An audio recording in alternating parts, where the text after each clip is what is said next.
Hi there, it's Debbie from Celestial Astrology Healing. Just a quick video this time to talk about the Mercury retrograde in the heavens, which is just about to happen tomorrow, the 1st of April, and to the 25th of April. So this is just going to be a short video. I'm not going to be doing long interpretations for all the signs that I normally do. If you're new to my channel, welcome. And if you're a returning astro friend, thank you for continuing to support me. I'm a Western tropical astrologer, consulting astrologer, using the whole sign house system and the tropical zodiac, which is anchored in the cardinal signs of Aries, being the first sign of the astrological new year. So Mercury retrograde, we're already in the shadow period, which happened around the 18th of March. So this is the pre-shadow period leading up to Mercury actually appearing to go backwards in the heavens as viewed from our geocentric viewpoint on Earth. It's actually an optical illusion, and it's to do with the speed of Mercury being so fast. I believe it takes about 88 days for Mercury to circle around the sun. So it therefore moves faster than the Earth, but it's been moving very, very slowly and therefore appears to be going backwards.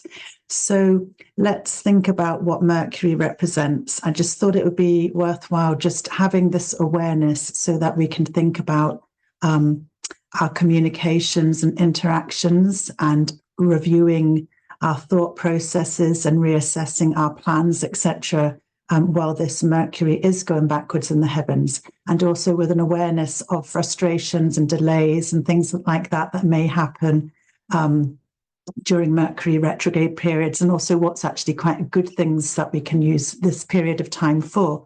So let me just share my screen and bring up a couple of images.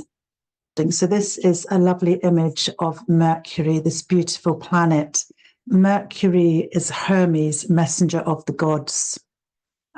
He is related to travels, mercantile projects, plans, selling, all communications, studies, the mind, technology, transport, interactions with others, contracts, etc. So this planet, he or she, he's a psychopomp of the gods. He used to take the spirits that had passed from the earthly realm across to spirit realm. He can be the magician, he can be the trickster. So, and he can be masculine or feminine, depending on the sign that he occupies. And at the moment, it's Aries, the cardinal fire sign of the zodiac, passionate, warrior, Mars-driven. So, yeah, Mercury in Aries is usually about being quite fiery and direct, swift, courageous and bold in how we like to apply our ideas and our energies, and how we may interact with others, so quite quick thinking. However, when Mercury is in the shadow period, the pre-shadow period since the 18th of March, and then Mercury moves retrograde in the heavens tomorrow, that's the 1st of April, and then that's until the 25th of April, and then we have the post-shadow period, which will be when Mercury is moving very slowly forward again, and that's up until the 13th of May. So when Mercury is in the post-shadow period and the pre-shadow period, it's been likened to a massive liner in the oceans, just going very, very slowly before coming to that standstill point before moving backwards. So it's a very, very slow moving Mercury. And then when Mercury is going backwards in the heavens, this is a time where we can think about going back over a lot of ideas and plans. So let me bring up the next slide. There's a few words here. Basically, if you add RE in front of a lot of words, we have a lot of the Mercury retrograde terms. So renew, so we can renew our ideas at this time. Things that we thought we had solid in our mind and for the future, we can renew these ideas. We can revisit and reassess ideas, go back over. We can realign our ideas to what's truly important to us being integral to our truth and walking our path in life. We can also reflect back on ideas as well, and with a sense of invigoration, because coming back to ourselves, taking time to reflect and reassess and revisit and renew ourselves in a way with our mind, which can change. It's a good time to revisit and revise things as well.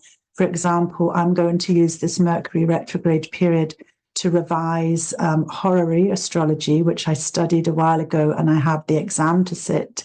So I'm going back over an unfinished project and revising, filling in the gaps in my knowledge before I sit an exam, and using this Mercury retrograde period to go back over my studies, and in the hope that I can reabsorb all the information before putting my exam in for assessment, which I will do after the shadow period, probably after the 13th of May. I will put my exam in, for example. So let's just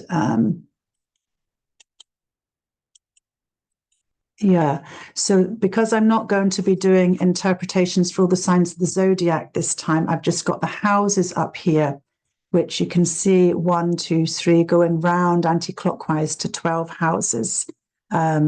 I will tell you what your rising sign, what area of life the Aries cusp will be this time. If you're new to my channel, sorry, I forgot to say, press the subscribe button if you'd like to hear more videos from me. I normally do new moon and full moon, and I've recently done very long ones on the lunar and solar eclipse, which is coming up, the solar eclipse on the 8th of April. So you can watch back on those ones for much longer videos and insight into the planetary weather.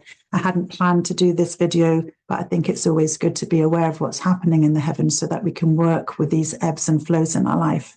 So because Mercury rules the mind and travel, journeys, ideas, intellect, selling, communication, studies, technology, transport, plans and contracts, when Mercury is going backwards or appears to be moving backwards from our earthly perspective, we can expect some delays. Travel plans may be delayed. So if you're planning a journey, give yourself extra time so that if there are disruptions to travel plans, that you've covered that base, or just be flexible, knowing that things could not be as smoothly flowing as you would expect. There can be car issues, mechanical and electrical issues. I had a funny instance a couple of nights ago with friends. I had a spare key coming back from our wee book club, and once I opened the car, having to put it into the lock, the car alarm wouldn't stop ringing. Like, it stopped for a few seconds and then it was constantly ringing like that terrible alarm. We were going Mercury shadow period retrograde, but it was like so intense. It was very, very crazy having to drive 6 miles with this alarm, upsetting the peace of the countryside. But that could be seen as a Mercury retrograde electrical problem going on there. We can also have tech issues with our computers, our phones, with internet. If we're on courses, the Wi-Fi might get disrupted, things like that. And also like actual face-to-face communications or email communications or telephone communications, any interactions with others could be misconstrued or misunderstood. So it's always good to double check for more clarity between people when you're communicating, because we can misunderstand the other, or we may be misunderstood ourselves. And also, if you have to sign any contracts during the Mercury retrograde period or shadow period, I would really advise you to check the small print. Or have somebody that's more experienced than yourself. For example, if you're buying a house or buying a car, get a second opinion, or try to wait and have it checked over by somebody that has the authority in their daily life when they're used to doing these things, to check that there's something that's not being missed.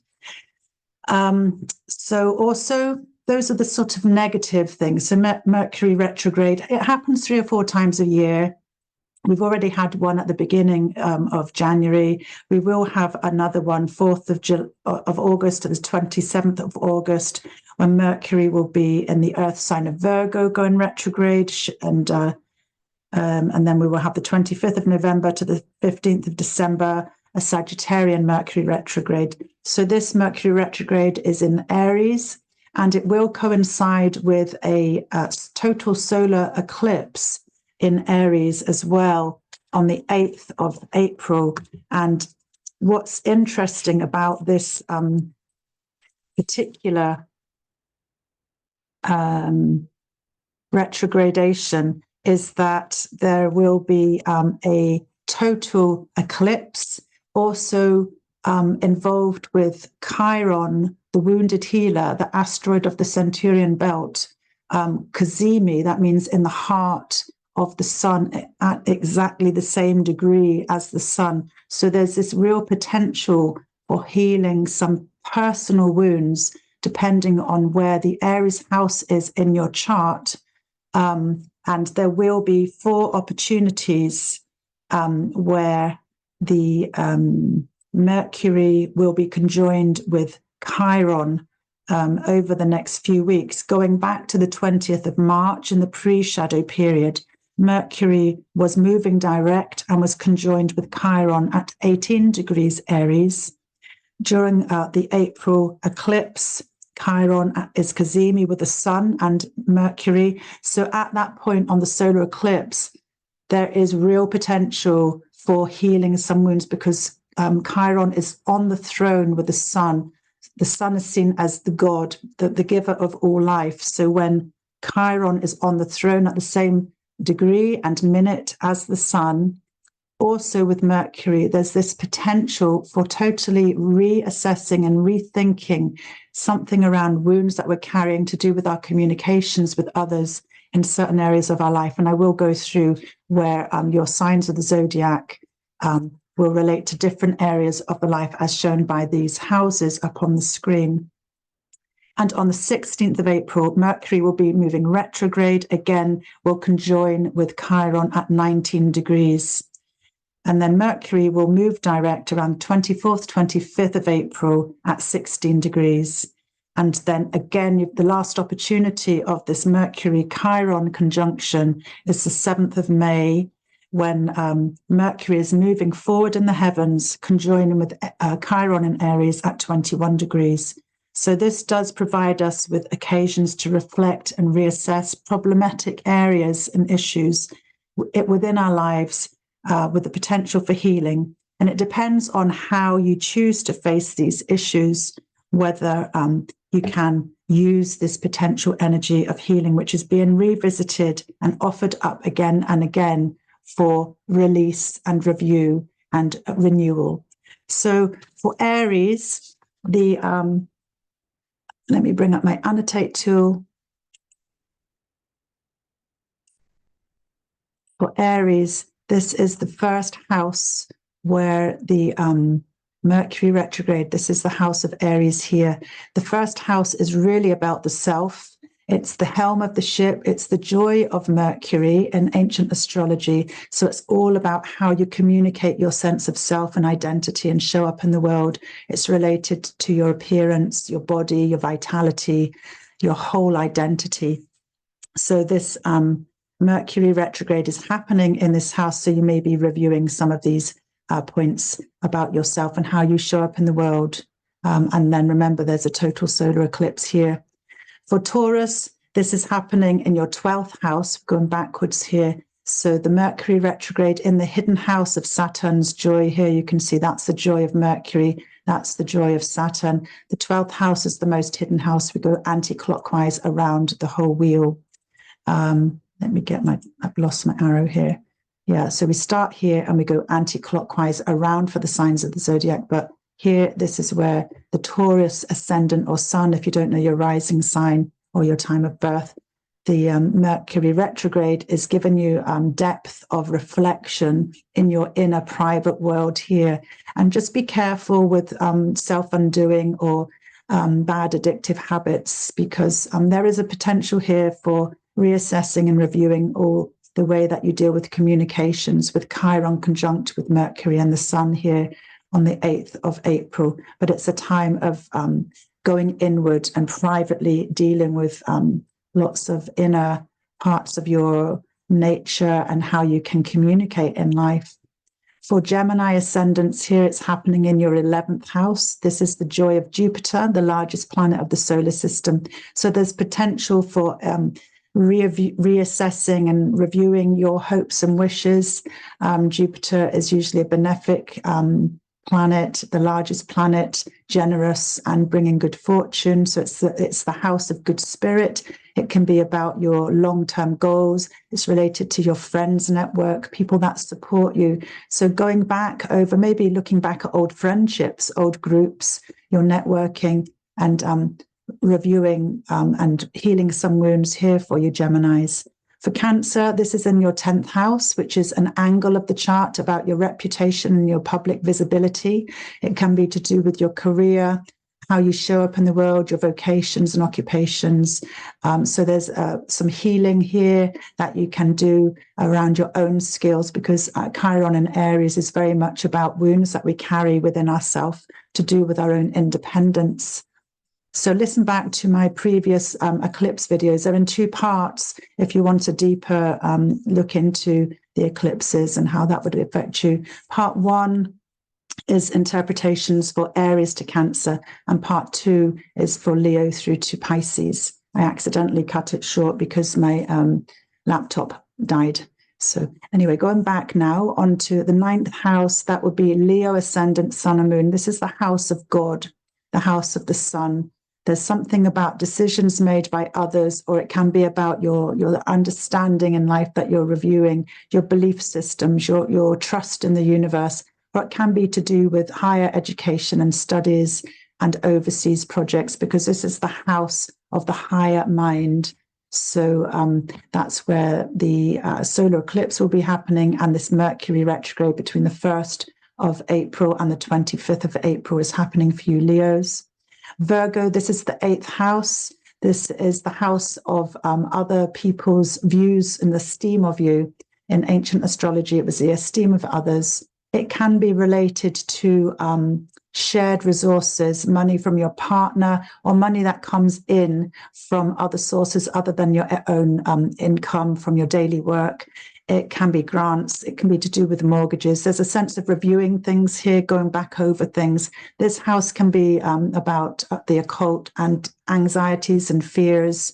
It's the gate of Hades. So it's a very deep house. It's about intimacy as well for you, Virgos. For Libra, it's happening in your 7th house, another angle of the chart where the descendant comes. It's about personal relationships. So reviewing and going back over, reflecting how you are within these personal relationships. They can be romantic, or they can be personal business relationships, or your audience in life. So there's a time of reflection here that you can reset everything before moving forward with how you'd like to show up within your personal relationships. So that's Libra. So Scorpio, it's the 6th house. This is the house of Mars's joy. It's the lesser malefic in ancient times, the warrior planet. It's the house of your everyday work and service, and can be to do with your health. It can be to do with your co-workers. It's basically service and work and health and routines here. So there's a time of reflecting back for you, Librans, about how you would like to show up in your daily life. And there could be some sort of conflict or severing of ties with the Mars, the warrior who wields his sword and cuts away what no longer serves during this time of healing and cathartic release, with Chiron and Mercury conjoined here, reflecting on all of these issues, maybe making changes for your daily life and health. For Sagittarius, this is in the house of Venus's joy, the 5th house of pleasures, fun, creativity, good fortune. She's a lesser benefic. This is something to do with perhaps children, could be to do with looking back on your own relationship, personal relationships to do with love and romance, sex. It can be to do with entrepreneurship, if you have something to bring forth to the world, which is your baby, your own idea, if you're creatively minded and maybe self-employed. But it's a house of good fortune, but it might be to do with healing, something to do with children or grandchildren. And birth is certainly part of this house of Venus's joy here. Capricorn, this is another angle of your chart. It's the 4th house of home and family, the roots and the resting place, ancestry. There could be a time of deep reflection here, going over your place in the world related to your family and your ancestors. It could be to do with property and land. Something healing here with Chiron and the Sun and Mercury, especially around the time of the solar eclipse. For Aquarius, ascendant, Sun or Moon, this is happening in the house of Goddess, the 3rd house here. This used to be called the house of friends as well. It's feminine. It's about your daily life and communications. It's around siblings or distant neighbors, distant family, like friends that you would treat like family. It could be like cousins, aunts and uncles. There's something here that you're reviewing. Excuse me. It could be about communications journeys. There's lots of different terms that you can see here. It's a top drawer of many different things: technical skills, teaching, learning, communications, day-to-day life, interacting within your neighborhood and around your home. So that's the 3rd house for Aquarius. And Pisces, it's happening in your 2nd house, related to your sense of self-worth, your own skills, what keeps you feeling safe and secure, things that you have, things that you take into your body, and it's related to your finances and ability to create your own resources here. So it could be a time of great reflection and looking back on wounds that you may carry around, being able to do things on your own terms for yourself, in a sense of using your own skills and own abilities. So really, I've just given a very short interpretation of the Mercury retrograde period here in 2024, between the 1st of April and the 25th of April. And I hope that you can use this time positively and have an awareness of how there could be some delays, but also with this potential healing here with Chiron conjoined with Mercury over the next few weeks. So if you'd like a more in-depth reading, contact me. You can check the links below, look at my client testimonials. I usually spend several hours before I do a personal reading, and then I do live Zoom. I can do it with you present or without, and then send my notes afterwards, looking at the planetary heavens, the cosmic weather, and the eclipses, and the retrograde periods, and who is your Time Lord, based on the ancient astrological system of progressing your ascendant to see which planet is specifically overseeing you for the year ahead, and etc., etc. So thanks for listening. It's just a short video, and wishing everybody well during the Mercury retrograde period. Bye for now.